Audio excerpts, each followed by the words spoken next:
Service to others. The Stoic duty that transforms self-improvement into contribution. The active philosopher. There is a misconception about Stoics that they were passive, withdrawn, concerned only with their own tranquility. Nothing could be further from the truth. Marcus Aurelius didn't meditate in a cave. He ruled an empire. Seneca didn't withdraw from the world. He served as senator, advisor, and public figure. Epictetus didn't isolate himself. He ran a school teaching hundreds of students. The Stoics were among the most engaged, active citizens of their time. Marcus Aurelius, what is not good for the beehive cannot be good for the bee. Self-improvement without contribution is sterile. The Stoic path leads inevitably outward towards service. Why service? The Stoic commits to service not from external obligation but from internal understanding. We are social beings. Humans evolved in communities. Our nature is inherently social. To live against this nature in pure isolation and self-concern is to live against ourselves. Marcus Aurelius, human beings were born to help each other. Service is not contrary to our nature. It is our nature expressed. We are part of a whole. As we explored in our previous lesson, the Stoics understood interconnection.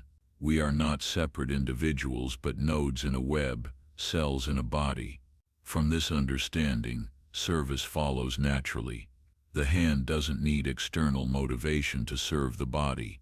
It serves because it is part of the body. When you truly understand that you are part of humanity, serving humanity feels as natural as your lungs serving your body.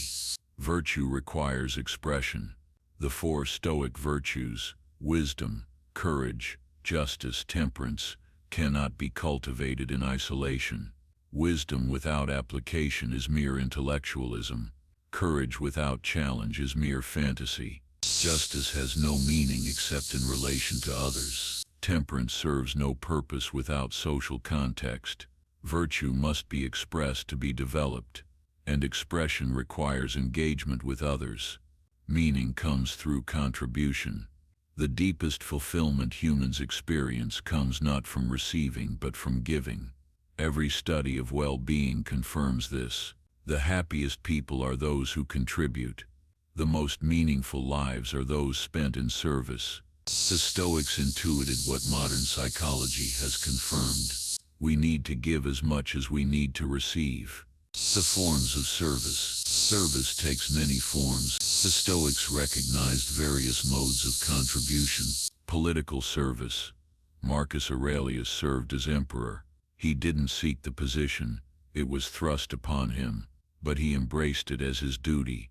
Not everyone is called to political leadership, but the Stoics believed in civic engagement at whatever level is appropriate.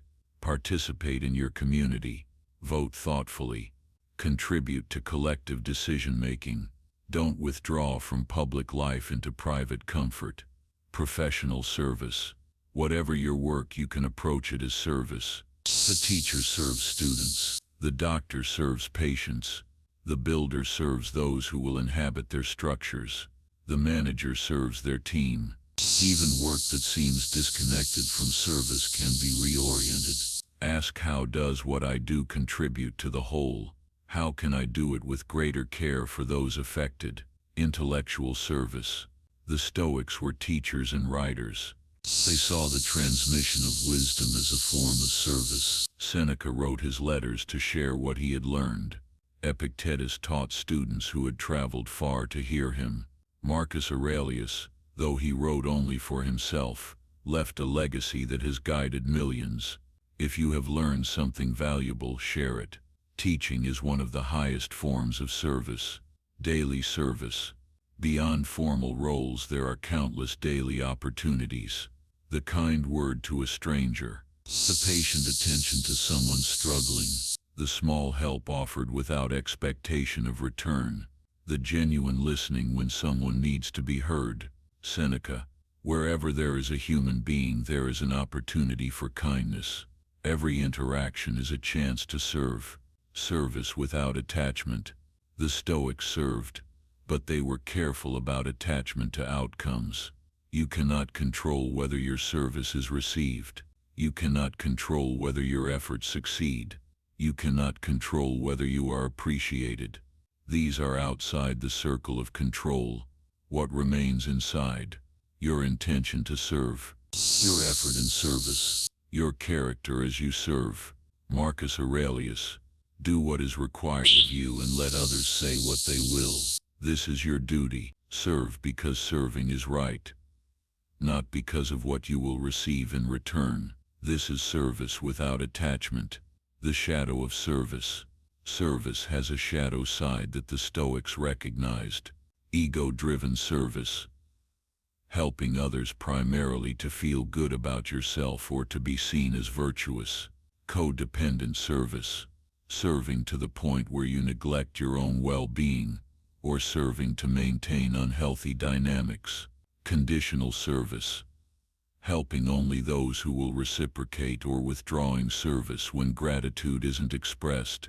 Self-righteous service. Using service as a platform for feeling superior to those served. True Stoic service avoids these shadows. It is quiet, sustainable, unconditional and humble. Seneca advised, kindness must be given not as a loan but as a gift. Give without expecting return. Serve without keeping score. The discipline of service. Like all Stoic practices, service benefits from deliberate structure. The morning intention. Each morning set an intention for service. Today I will look for opportunities to contribute. I will treat each person I encounter as worthy of my care. I will give my best effort to my responsibilities.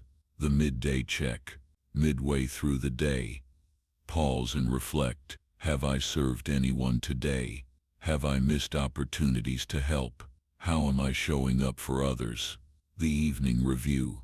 In the evening review includes service. Who did I serve today?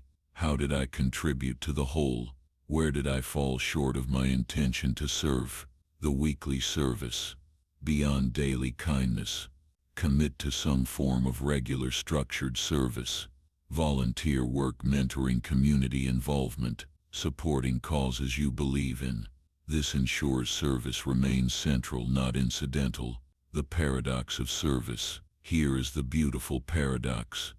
In serving others you serve yourself, not because of what you receive back, but because service is fulfilling in itself, because contributing creates meaning, because giving develops character. Marcus Aurelius. The happiness of your life depends upon the quality of your thoughts, and the quality of your thoughts is shaped by the quality of your actions. Actions of service elevate thought. Elevated thought produces happiness. The Stoics didn't serve despite their self-interest. They served as their highest self-interest. What you owe the world. The Stoics believed we enter the world indebted. We owe our parents for our existence. We owe our teachers for our knowledge. We owe our society for our opportunities. We owe our ancestors for our foundation. This debt can never be fully repaid to those from whom we received, but it can be paid forward to those who come after. Marcus Aurelius. The best revenge is to be unlike him who performed the injury, and the best gratitude is to give what you have received. You have benefited from countless acts of service by people you will never meet. The appropriate response is to provide the same for those who will come after. The legacy of service. When you die, what will remain? Not your possessions, they will belong to others. Not your reputation, it will fade with those who remember you. Not your achievements, they will be superseded. But the impact of your service, that ripples outward indefinitely. The person you helped goes on to help others who help others still. Your act of service enters an infinite chain of causation that extends far beyond your sight. Seneca. All lives that are joined with ours are part of our own lives. Through service your life extends into countless others. This is the only immortality available to mortals. Next steps. In our final lesson we'll explore the Stoic sage, the ideal toward which all Stoic practice aims and how to continue the journey toward wisdom. The object of life is not to be on the side of the majority but to escape finding oneself in the ranks of the insane. Marcus Aurelius.